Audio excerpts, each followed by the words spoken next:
Here's something that might surprise you. The wealthiest people on the planet, the ones who can afford literally anything, keep buying an asset that pays no dividend, generates no interest, and just sits there. No yield, no cash flow, no quarterly earnings report. And yet, billionaire investors, sovereign wealth funds, and central banks around the world have been accumulating this asset at levels not seen in decades. So the question is simple. If gold does nothing but sit in a vault, why do the smartest money managers in the world refuse to stop buying it? This matters right now because we are living through one of the most unusual periods in modern financial history. Interest rates have swung dramatically. Inflation surged to levels many Americans hadn't seen since the early 1980s. Government debt continues to climb into territory that used to be unthinkable. And in the middle of all of this, central banks have been buying gold at a pace that has genuinely caught the attention of economists and market analysts. By the end of this video, you're going to understand exactly why gold behaves the way it does, why billionaires treat it differently than ordinary investors do, and what history teaches us about the role this metal plays when trust in paper money starts to wear thin. This isn't about hype. This is about understanding a pattern that has repeated itself for thousands of years and recognizing why it keeps repeating today. Most people think about investing in terms of growth. They want an asset that goes up in price, pays them along the way, and makes them richer year after year. That's a completely reasonable way to think, and for most of a person's investing life, it's the right approach. But once someone accumulates an enormous amount of wealth, their priorities start to shift. It's no longer only about growing the pile, it's about protecting the pile. Think about it this way. If you have $10,000 and you lose half of it, that's painful, but you can rebuild. If you have $2 billion and you lose half of it, you've just destroyed $1 billion of value, and there may not be enough time left in your life or enough opportunity in the market to ever make that back. At a certain level of wealth, the fear of losing money becomes more powerful than the desire to make more of it. This is a well-documented shift in how wealthy individuals and institutions think about risk, and it's often referred to as capital preservation, taking priority over capital growth. This is exactly where gold enters the picture. Gold isn't usually the asset billionaires buy to get rich. It's the asset they buy so they don't get poor. It's insurance. And billionaires, more than almost anyone else, understand the value of insurance because they have the most to protect. This mindset shift is the first clue to understanding why gold behaves so differently in a portfolio than stocks or real estate. But to really understand why gold specifically, and not some other safe asset, we need to go back and look at what gold has actually done throughout history when everything else was falling apart. Gold has played a unique role in human civilization for thousands of years, but for our purposes, the most relevant history starts in the 20th century. In 1971, President Richard Nixon ended the direct convertibility of the US dollar into gold, a moment now commonly referred to as the Nixon Shock. Before that point, the dollar was tied to a fixed amount of gold. After that point, the dollar became what's called a fiat currency, meaning its value is based on trust in the government and the economy, not on a physical asset backing it. This change didn't happen in isolation. Throughout the 1970s, the United States experienced a period of high inflation, and gold prices rose dramatically during that same stretch, as investors sought protection from a currency that was losing purchasing power. This is one of the clearest historical examples of gold's relationship with inflation and currency uncertainty. Fast forward to the 2008 financial crisis. As banks collapsed and governments around the world launched massive stimulus and bailout programs, gold prices climbed as investors grew concerned about the stability of the financial system and the potential long-term effects of aggressive monetary policy. Then again, during the economic disruption of 2020, when governments and central banks injected trillions of dollars into the global economy to counter the effects of the pandemic, gold once again saw significant price appreciation as investors weighed the long-term implications of that level of monetary expansion. Now, it's important to be clear here, gold does not move in a straight line, and it does not react the same way every single time. There have been long stretches where gold has underperformed stocks significantly, and treating gold as a guaranteed profit machine would be a mistake. But what these historical periods reveal is a pattern. When trust in currency, banking systems, or government fiscal policy comes under pressure, gold has historically been one of the assets that investors turn to. That pattern is what billionaires and institutional investors are paying close attention to, not because their certain history will repeat exactly, but because the underlying logic behind that pattern still applies today. And that brings us to something happening right now that most everyday investors haven't fully noticed, but that central banks around the world have been doing very deliberately. Here's a fact that might genuinely surprise you. Central banks, the very institutions that manage national currencies, have been buying gold in significant quantities in recent years. According to data published by the World Gold Council, Central bank gold purchases reached record or near record levels in recent years, marking some of the highest annual buying activity documented in modern records. Why would a central bank, the institution that literally controls the printing of its own currency, want to hold an asset outside of that currency? The answer connects directly back to trust and diversification.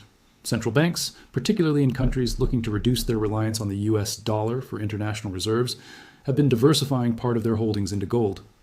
This is widely discussed among economists as part of a broader trend, sometimes referred to as de-dollarization, where certain nations are gradually reducing the share of US dollars they hold in reserve and increasing their gold holdings as an alternative store of value.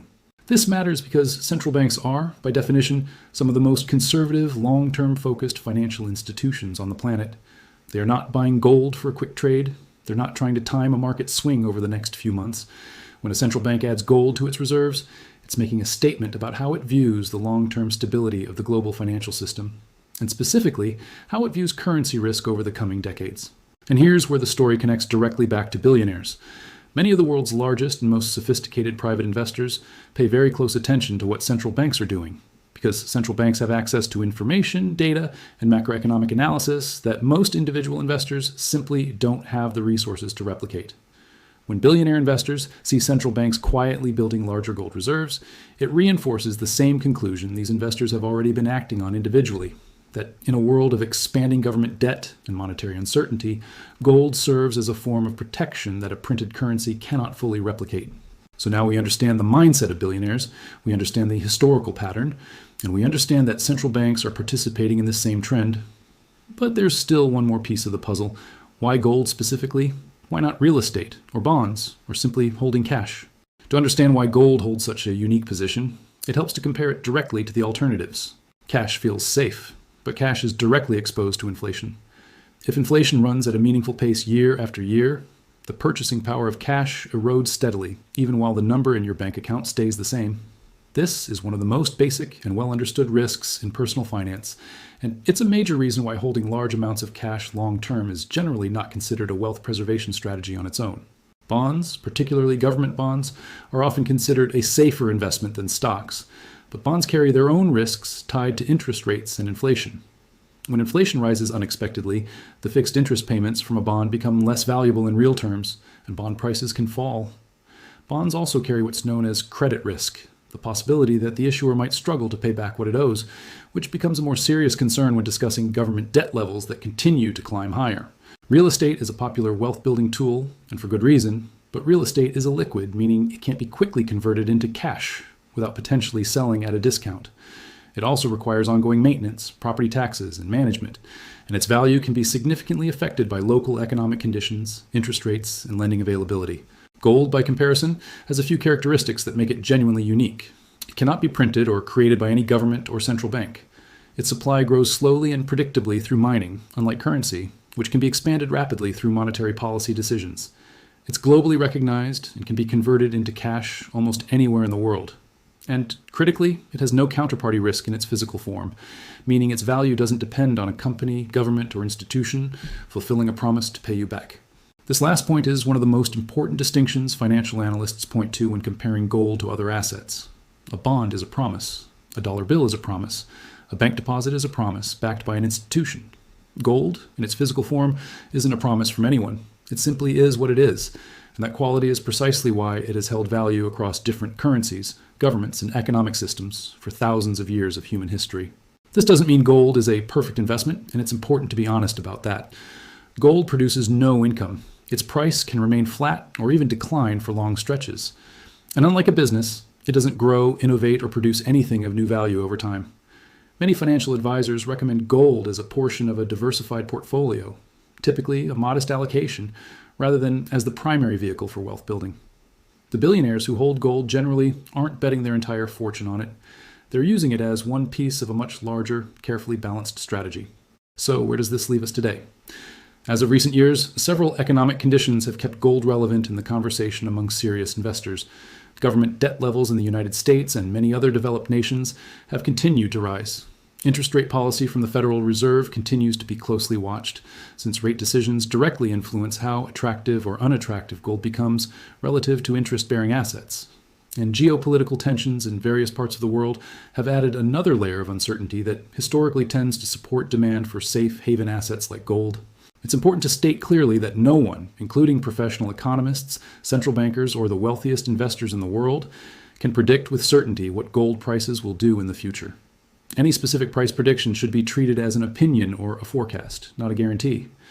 What we can say with confidence, based on historical patterns and documented central bank activity, is that gold has repeatedly played a role as a store of value during periods of currency uncertainty and inflation concern, and that this pattern is part of why long-term wealth-focused investors continue to hold it today. The lesson here isn't that everyday investors need to rush out and convert their savings into gold. That would be an oversimplified and potentially risky takeaway. The real lesson is about understanding a mindset. Billionaires don't buy gold because they expect it to make them rich. They already are rich. They buy it because they understand, better than almost anyone, that protecting wealth over the long term requires thinking beyond just chasing the highest returns.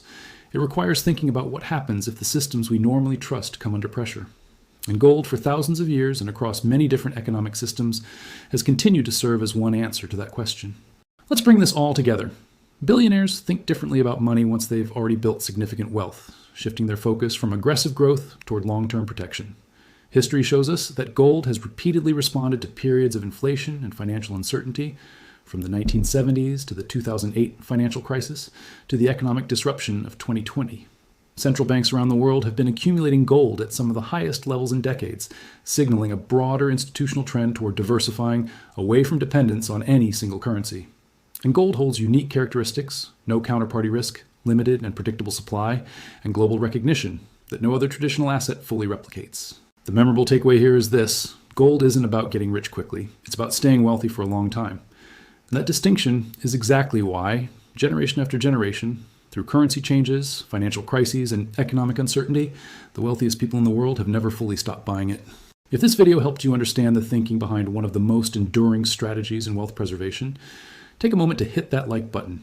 It genuinely helps this channel reach more people who are trying to make sense of the economy right now.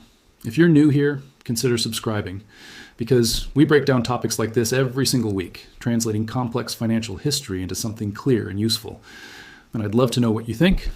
Drop a comment below and let us know. Do you think gold still has a place in a modern investment strategy, or do you think its time has passed? Let's talk about it in the comments.